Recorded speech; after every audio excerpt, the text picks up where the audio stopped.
In the webinar today, we'll cover the items that display. So there's an introduction to RESA, about the hiring and pensions report, the advertisement trends in South Australia, or a big picture, regional analysis, the occupational level, the subsector breakdown, and industry activity.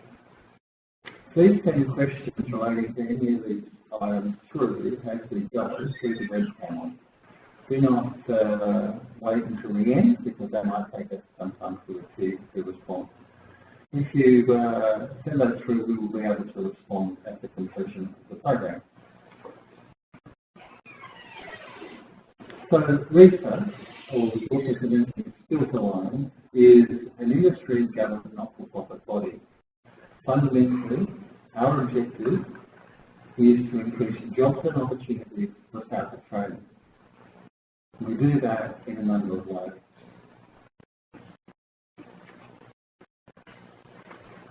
That is, we conduct research, analysis, and provide advice for industry and government.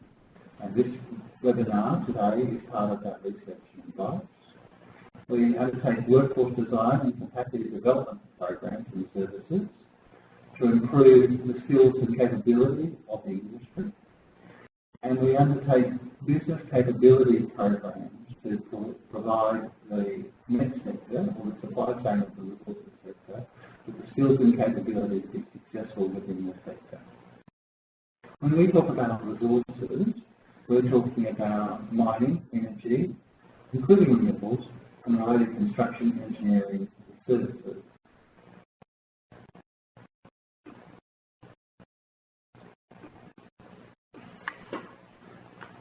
So, what is the hiring and pensions report?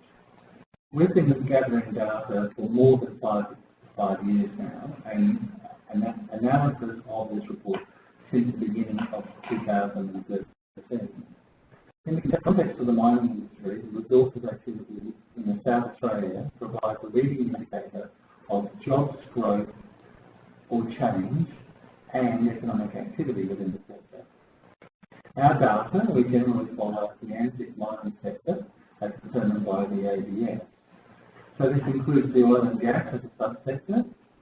However, it should be noted that advertisers of jobs within various online portals and agencies select the industry sector for the employees they are hiring themselves. And as a result, you may find that some occupations occur which are not normally categorised by the end-scope code to mining. As background data, we note that in May this year, the ABS released its South Australian employment in mining and indicated that there were 9,300 people, and that was falling from 10,600 people in February. However, this only relates to the mining-related end-scope codes and occupations, and tends to understate the total employment in mining, which normally would include people in offices, corporate theatres, and so on.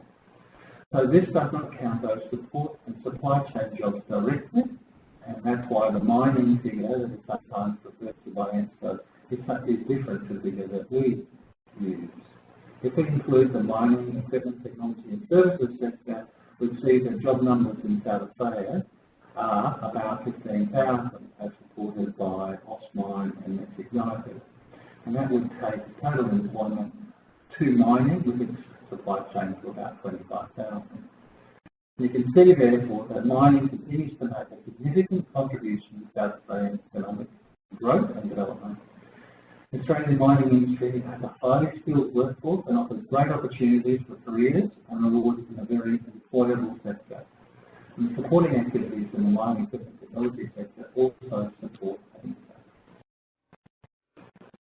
I'd now like to hand over to Jody to talk about how we derive the information that is in the report. Thank you, Phil. So we access vacancies listed through public web sites, and when we access those vacancies, we categorise them further to what they might be on the website.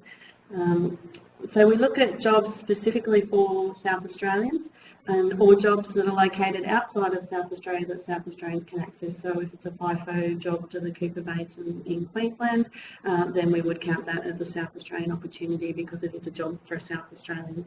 And we focus on resources in the energy sector, as Phil identified. That is how companies classify themselves when they advertise the occupation or the position. We then further classify the vacancies by subsector. There's 19 subsectors that we look at. We look at the job level, so is it a professional job, is it an entry-level job, is it a trade occupation. We look at the location, so which region of South Australia is the job based in, and then we look at the occupation itself and classify the occupation. There's currently 635 occupation job titles that we look at, so the sector is very broad. We're not just looking at people working in a pit or underground, we're looking at the broad scope of occupations that might apply in the resources sector. We track the daily vacancies. It's important to note that there are often multiple positions listed for a single vacancy. So, for example, an advertisement for a driller's offsider may actually be for multiple drillers offsiders, but we would only count that once. Similarly, there may be more than one job title in a particular vacancy. So where an advertiser has specified more than one job title, we would count each position separately.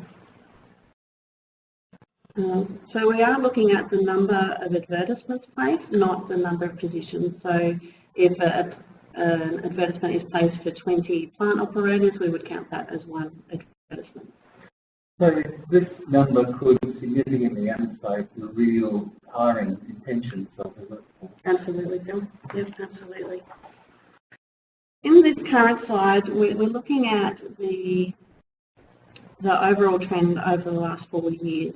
So we can see that we're not at the boom time highs of 2013, but the industry in South Australia is making a distinct recovery from 2015 onwards. We're looking at 527 advertised positions in Q4 compared to 197 in the same period last time, so that's very encouraging for what's happening in the resources sector here in South Australia, and we think the value of this information is that South Australia does differ from other states, which Phil will go into in a bit more detail. So we're seeing that the growth is not only continuing, but it's increasing at the moment. So that also looks like it's the bottom of a curve there, Jodie. Would you say that that bottom has been clearly defined by these rising employment numbers? I believe so. I think we've seen a definite turnaround, and because we've seen consistent growth over the period of the last 12 months, I think, and with an understanding of the activity in the sector that's coming through for the next 12 months, I think we can be reasonably confident that this trend will continue. The current slide, again, we're looking at the big picture, is an indexed vacancy, indexing the number of vacancies against the 3-year average for the period from 2013 to 2015. I'm sorry, there might be some confusion with the job title, with the dates on the slide there, but we're actually looking at the job vacancies indexed against the benchmark of the average vacancies from 2013 to 2015. And the reason we picked that time period is because it encompasses the peak periods in 2013 through to the beginning of the decline that we saw in the beginning of 2015, but not where it bottomed out. So we think that's a pretty good average indicator of where the sector would expect to be. And I think the good thing in looking at this is that the number of that since the downturn, the number of advertisements has been consistently higher, and by June 2017 we're looking at an increase in advertised positions of 130%. Phil's got some insights into the market influences that are affecting this growth. Well, we want to make sure that we validate our data against the national data and also against other agencies who collect hiring intentions and vacancy data. So we've checked the PACE and SEEK and VFP. And their data now continues to suggest renewed optimism in the Australian mining market as improved sale prices are helping boosting the vacancy activity. In South Australia, the significant exposure to gold and copper have meant that we've been ahead of the other states where there may have been more exposure to iron ore, coal and gas. Temporary and contract work recorded its strongest growth, increasing 43.9% in the year, and permanent opportunities, fell by 1.7% in June, remained static at around 33% on the year. Interestingly, we're now seeing newer versions of the requirements for mining professionals, and the hiring intentions for mining professionals are now at their highest level of demand since 2014. Also, Hayes has started to suggest that there is a level of shortage that's starting to become obvious in certain skills and occupations.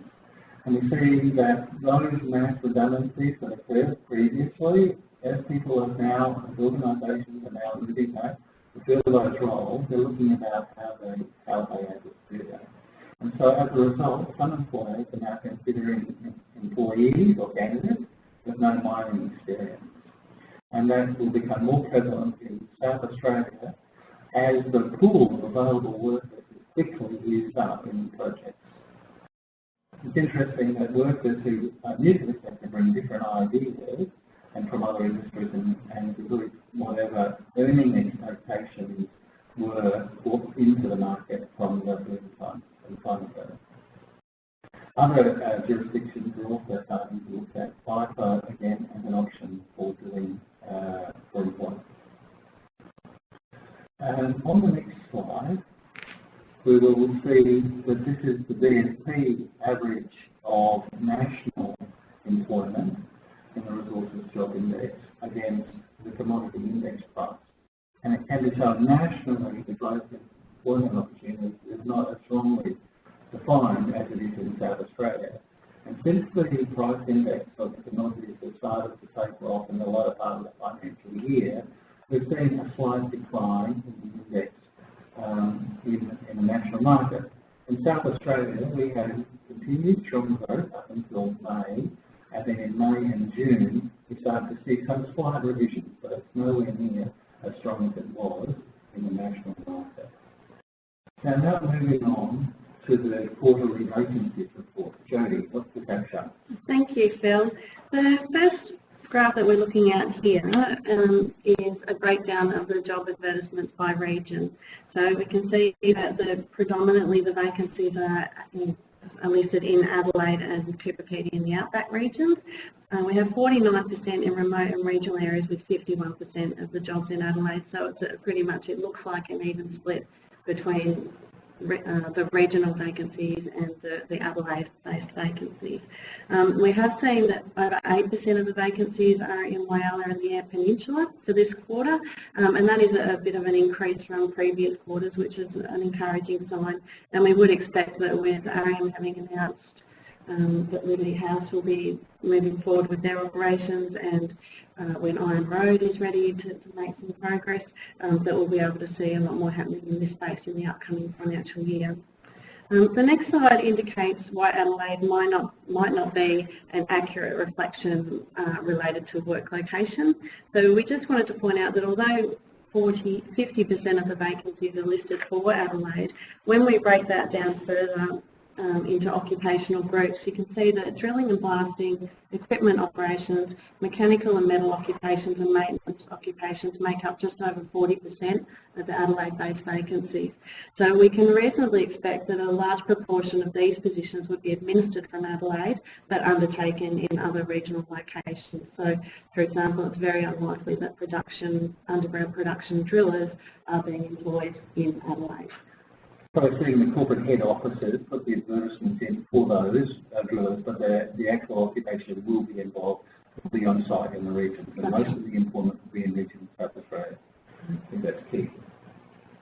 So it's also interesting to note an increasing of the electro-technology sector occupations to 10%, and that's actually largely professional vacancies, and I think that could possibly be in response to South Australia's energy situation. So companies are looking at people in senior strategic roles to help address some of those issues.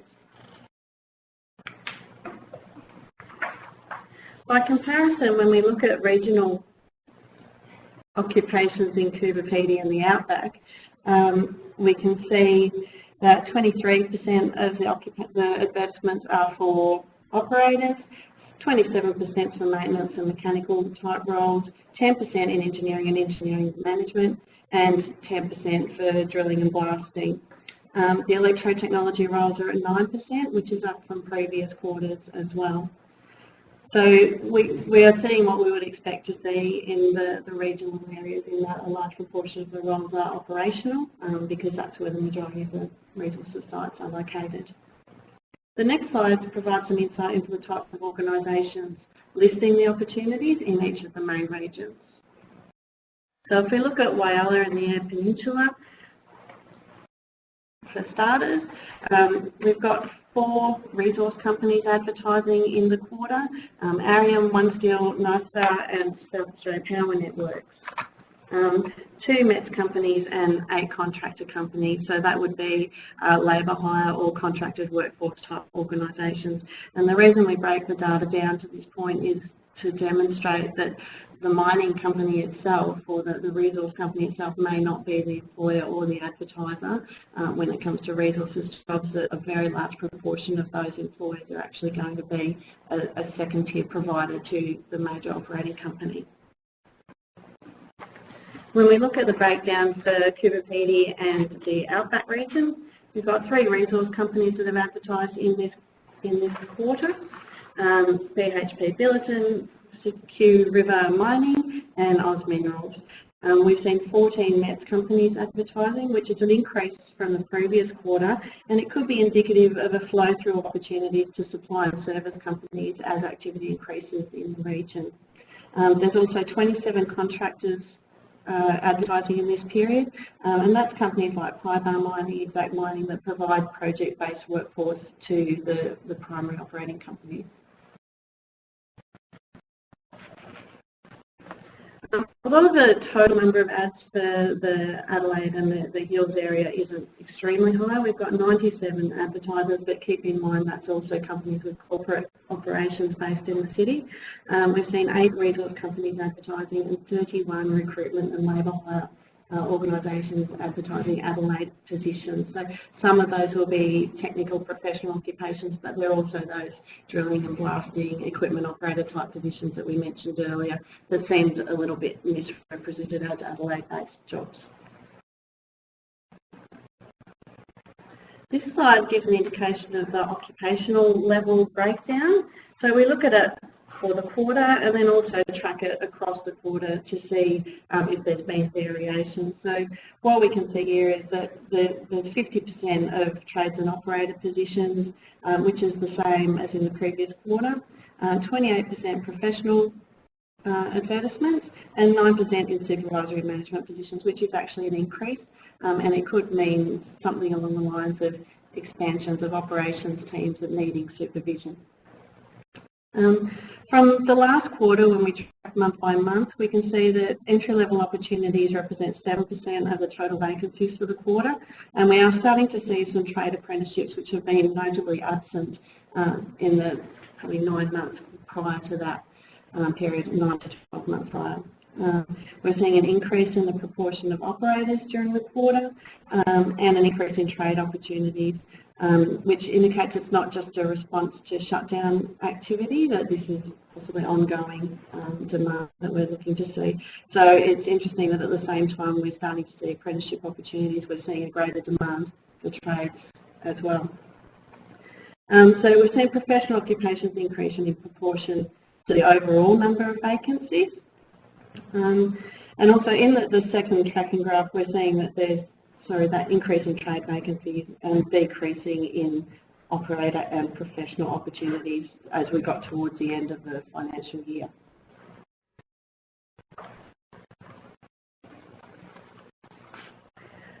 Here we have a subsector breakdown for 5 of the key industry sectors.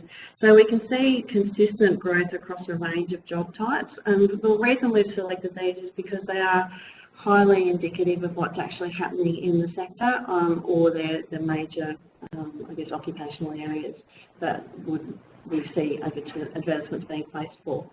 So when we look at the engineering advertisements, that's there in the ochre, orange colour, the advertisements have almost doubled in engineering across the financial year.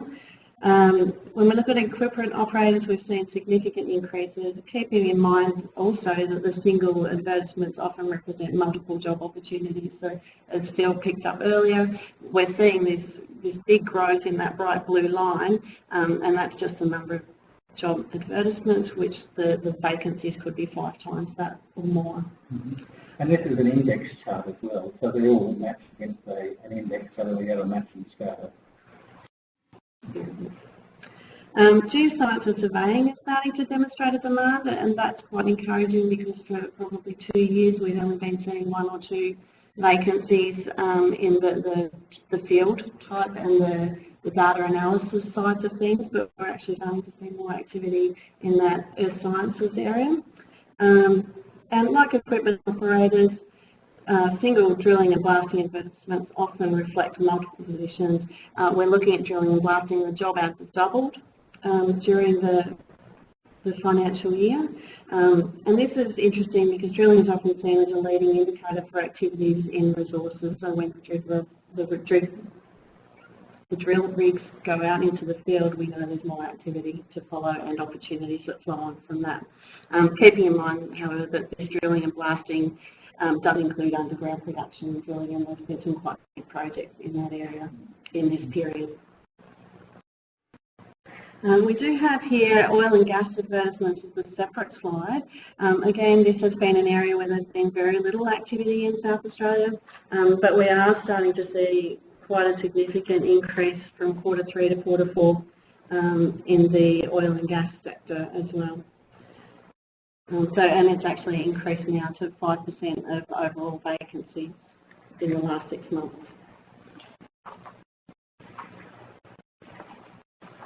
Great, thanks, Jodie.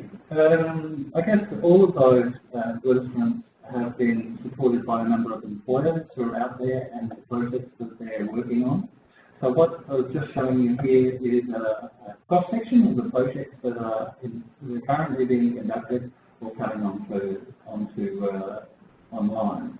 So at the moment, according to the Department of State Development, there are 12 major operating mines in South Australia, and we're seeing in the region, particularly the demand for employment from the companies that are listed here. So we've seen BHP move into the second scope, but also they're moving into the southern mining area.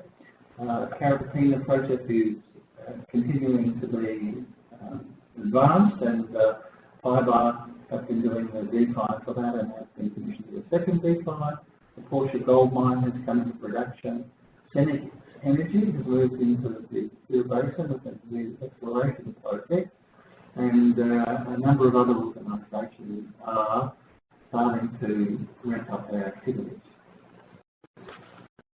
So the information that we were talking about will be related to the year, but this chart shows an index of all occupational advertisements in resources since the beginning of 2013. And it shows that there's quite a strong dip in the 14-15 year, but that we've started an increase towards the end of throughout 15-16, 16-17, so that now at the end of 17 we're having a small revision associated with the reduced number of advertisements. So that cycle is continuing very strongly. And this is in support of what the other employment indicators are across Australia. In certain areas, those skill shortages are emerging. As a result of that, what some miners are considering is about how they might diversify their workforce and to create a greater opportunities for women and Indigenous employees, and that gives us a greater opportunity for training and development of those people to move them into the organisation, but it also helps the employees demonstrate their type of social licence for employment. In another trend, we're seeing an increased uptake in technology, automation, and a continual push towards mine efficiency. So new multiple skilling roles and multi-skilled people are in demand. And we're also seeing an increasing demand for the engineering roles that we've already discussed.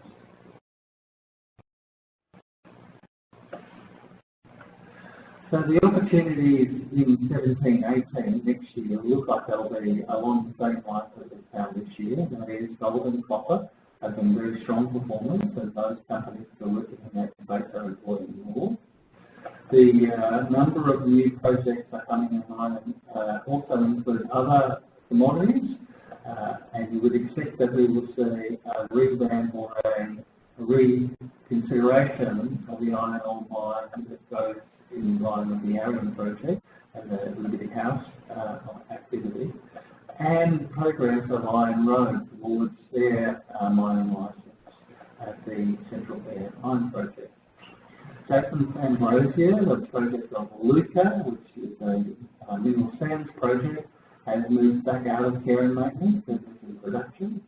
And the solar projects in the sector are growing exponentially. Some of those projects are related to the most recent battery proposal, but there are other continuing solar projects that are being run by other Army outfits to support the industry. So in terms of the current status, there are a number of efforts that are in for approval at the moment, and that means that there are mining leases that are likely to be granted over the next 6 months. And we will expect also that the decision on Carrapateena from Oz Minerals is imminent. Now I'd just like to ask Jody to talk about RUBBLE and the mining career space that we have. Thank you, Phil. Sorry for jumping ahead on the slide there.